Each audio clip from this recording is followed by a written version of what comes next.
Hello, welcome to Glady Tech YouTube channel. In this video, we're talking about how to add or follow someone on Snapchat. So if you're new to this channel, do what to subscribe to this channel.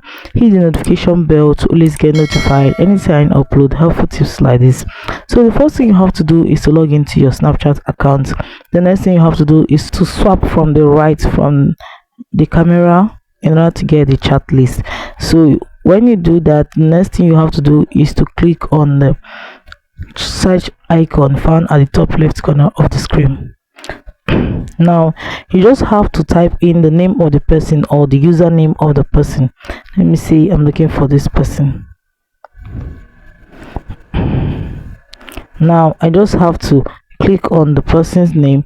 Now the next thing I have to do here is to click on the plus icon found below the name of the person. Now I have automatically added this person to my Snapchat. So guys, that is it on how to follow or add someone on your Snapchat.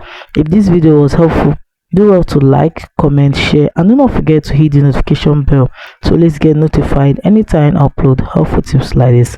Thanks for watching.